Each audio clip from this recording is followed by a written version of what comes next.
Juin dernier, quand j'annonce que je deviens leader de Pimkie, un collègue me demande « Est-ce que tu resteras toi-même » Alors je me fais une promesse. Je ne serai pas qu'une tête. Je resterai une personne entière, avec mes idées et mes émotions. Je serai Christine. Je serai en vérité. Une promesse pour rester vigilante, parce que c'est tellement plus facile pour moi d'être qu'une tête. Une promesse aussi pour m'autoriser. J'ai le droit d'être une personne entière, avec toutes mes émotions, mes joies, mais aussi mes peines, mes colères et mes tristesses. Et puis une promesse pour autoriser, parce que si je suis vraie, je permets à l'autre de l'être. Nous sommes reliés par nos émotions. En août, j'arrive chez Pimkie. Et très vite, je me rends compte que l'entreprise va très mal. Alors je prends ma première décision, mon premier acte de leader. Dire la vérité. Nous partageons cette vérité avec tous les collaborateurs et surtout avec toutes nos émotions. Alors je programme 21 rencontres de 4 heures par groupe de 100 où sont mixés des collaborateurs des magasins, de la logistique et des services supports qui viennent de 12 pays. La première rencontre a lieu fin septembre. La veille, je dors pas bien. En fait, j'ai peur. Ça va être un moment confrontant pour eux. Et surtout, ça va être un moment confrontant pour moi. Comment vont-ils réagir ? Est-ce qu'ils sauront rebondir ? J'ai la trouille, et en même temps, je sens que c'est juste. Et finalement, je suis impatiente. Le lendemain, premier temps, je leur présente les chiffres. En fait, ça fait 3 ans que Pimkie perd de l'argent. Et en 2017, ça va être colossal. Pendant que je parle, dans la salle, silence de mort. Et je vois des regards inquiets, curieux, surpris. Alors, dans le temps d'eux, je leur demande ce qu'ils ressentent. Qu'est-ce que ça leur fait, ce qu'on vient de partager ? Cette vérité sur Pimkie. Place aux émotions. D'abord de la colère. Mais pourquoi est-ce qu'on ne nous a rien dit ? Et puis aussi de la tristesse. Je suis tellement déçue de me dire que toute l'énergie que je mets dans mon boulot ne sert à rien. Et puis bien sûr, beaucoup de peur. Mais qu'est-ce qu'on va devenir si Pimkie va pas mieux ? Et aussi de la joie. Enfin, on va pouvoir changer. Pendant 1 heure, je les écoute, je reçois. Je fais vivre ce moment où les émotions peuvent s'exprimer. Les émotions bloquées à l'intérieur, elles deviennent bloquantes. Et les émotions qu'on libère, elles deviennent libérantes. Temps 3, je m'engage. Je leur donne la liberté et la responsabilité de mettre en œuvre toutes les actions qui penseront être bonnes pour Pimkie. Je m'engage alors même que je les connais pas. Temps 4, je leur demande leurs solutions et je leur demande de le faire avec discernement et responsabilité. Ils se lancent à fond. Par exemple, une responsable de magasin dit « Il faut qu'on réduise la largeur de notre offre. On a trop de références. Elles ne rentrent même pas dans nos magasins. » Alors, elle créera un groupe de travail avec un chef de produit, avec un responsable de gestion, avec un styliste, avec une merchandiser. En fait, avec tous les métiers qui sont impactés par cette décision. Et au mois de décembre, ils sont venus restituer leur groupe de travail en proposant de réduire notre largeur d'offre de 30%, avec un ROI à 9 mois. Il y a 240 groupes de travail qui sont constitués. Tous les dysfonctionnements de la boîte ont été adressés. Je suis bluffée. L'intelligence collective d'un groupe de 100 personnes qui se relie à ses émotions, qui est reliée par leurs émotions, est super puissante. À la fin de cette première rencontre, Il y a deux vendeuses qui viennent me voir, la larme à l'œil, pleine d'émotion. Merci Christine d'avoir permis ça. C'est la première fois qu'on nous donne la parole et c'est la première fois qu'on se sent écouté. Tu peux compter sur nous. Ce jour-là, je me sens juste dans mon rôle de leader. J'ai permis et protégé une parole libre et surtout libérante. J'ai suscité l'envie de réaliser et de s'engager. Il y a 15 ans, j'aurais jamais pu vivre ça. Impossible, trop d'émotions pour moi. Il y a 15 ans, je bosse chez Decathlon. Et je suis une formation au coaching. Et un jour, la coach me pose la question. Celle qui fait qu'il y a un avant et un après. Une toute petite question, hein, toute simple. Qu'est-ce que tu ressens là? Et là, rien. Ou plutôt une fulgurance, je ressens rien. C'est super dur pour moi. Je ne comprends pas. Ça fait vraiment bizarre, je vous promets. Et là, je me dis, mais pourquoi ça? Je vois deux raisons. La première, mon éducation. Moi, j'ai été élevée avec des messages de « sois forte, sois parfaite ». Mes parents sont formidables. Ils vont sûrement me voir sur YouTube, alors je repasse ce message. Je les adore, vraiment. Mais ils sont aussi professeurs, chercheurs d'université. Ça m'a la barre assez haute. Hein. Et puis la deuxième, c'est mon entreprise, Decathlon. Et d'ailleurs, je ne l'ai pas choisi par hasard, en fait. Je comprends ce jour-là. À l'époque, Decathlon, c'est à fond la forme. On agit, on fonce, pas de place pour les sentiments. Ce jour-là, à la question de cette coach, je comprends que je passe à côté de quelque chose d'important. Ce jour-là, je décide de me relier à mes émotions.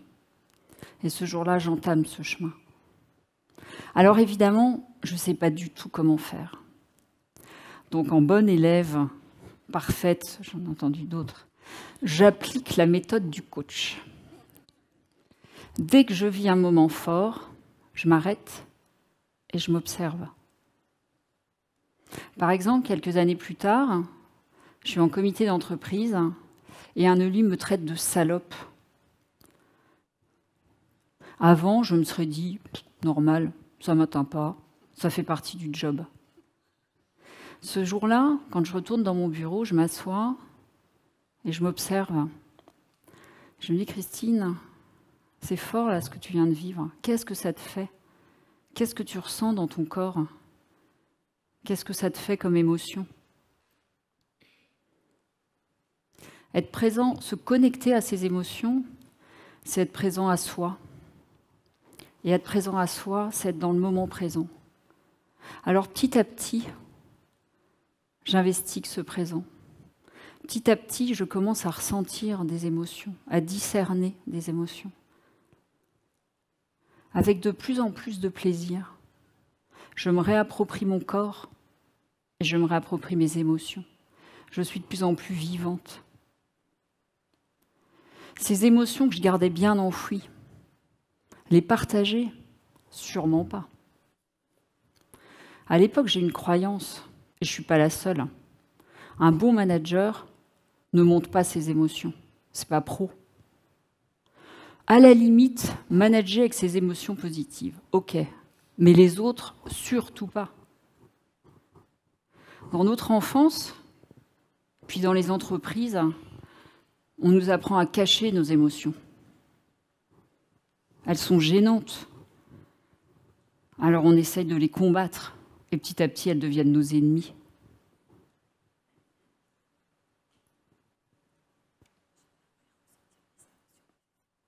J'avais appris à ressentir mes émotions. Enfin, en tout cas, je commençais. OK, mais maintenant, j'en faisais quoi? Alors, mon cerveau bien rationnel et moi, on est reparti à la chasse à la compréhension. Alors, on a cherché, on a lu. C'est quoi une émotion?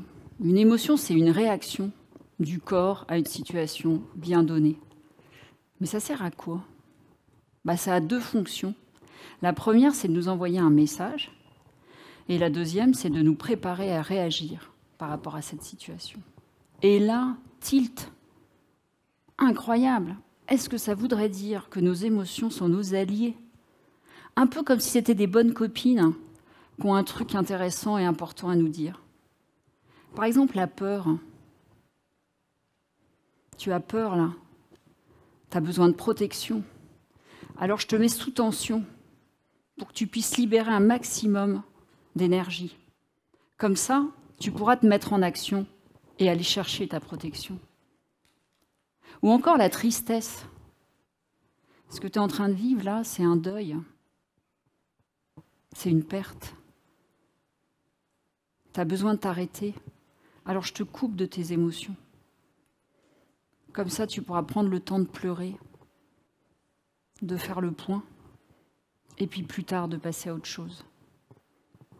Ou encore la colère. Tu es en colère là, tu te sens attaqué dans tes idées, dans tes valeurs, tes proches. Tu as besoin de mettre des limites. Alors je vais te donner la force du combat pour que tu puisses te défendre. En fait, les émotions sont nos alliés. Elles nous envoient un message, elles nous permettent de nous mettre en action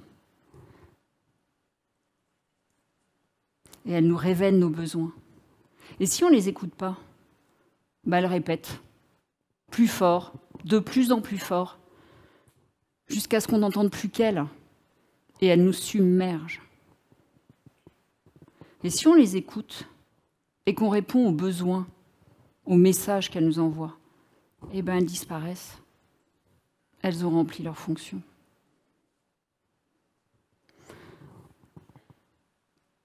Nos émotions sont nos alliés, nos bonnes copines. Dorénavant, j'écouterai mes bonnes copines. Et plus je les écoute, et plus j'éprouve de la joie. La joie, une émotion, ma meilleure copine, qui me dit que tout va bien, que tous mes besoins sont remplis.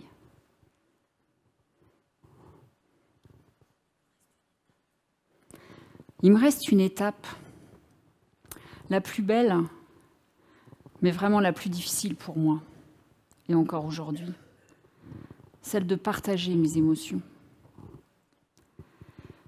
La première fois que je l'expérimente, je suis en formation chez Toscane.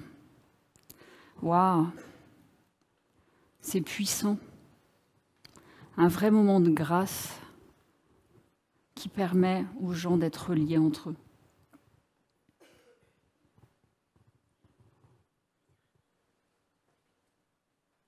Je continue à expérimenter ce partage d'émotions, le partage de mes émotions.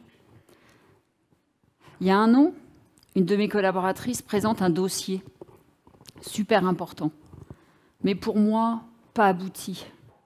Et là, j'explose, une bombe, des mots hyper durs. Et je me dis, c'est pas possible, Christine, tu recommences. Je suis triste. Alors j'écoute mes bonnes copines et je vais la voir. Je lui dis ma tristesse, je lui dis surtout mon regret de ne pas avoir su désamorcer ma colère. Et puis je lui fais une demande aussi. Tu sais, en fait, ce que j'ai pas réussi à te dire tout à l'heure, c'est que j'avais besoin de pouvoir compter sur toi. J'avais besoin que tu m'aides. Je ne pouvais pas tout porter toute seule. Plus tard, elle m'a dit, tu es revenue vers moi, j'ai compris, ça m'a fait du bien, et surtout, ça m'a permis d'avancer.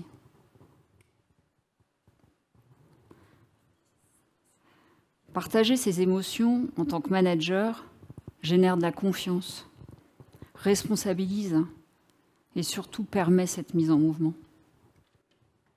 J'ai décidé de donner une place forte aux émotions dans l'entreprise, à toutes les émotions. C'est en éprouvant ces émotions qu'on va vers le chemin de la joie, une joie profonde, sereine. C'est un très beau cadeau pour les collaborateurs que de leur permettre de se relier à leur joie. Un beau cadeau qui génère de la confiance en eux, mais surtout entre eux. Et c'est aussi un beau cadeau pour l'entreprise d'avoir des collaborateurs plus confiants, plus clairvoyants, plus sereins et plus en énergie. La joie est une véritable source de performance. Alors une invitation, osez vos émotions. Ça rend possible une transformation très profonde de qui vous êtes. Et ça permet aussi de réinventer totalement et profondément votre entreprise. Merci.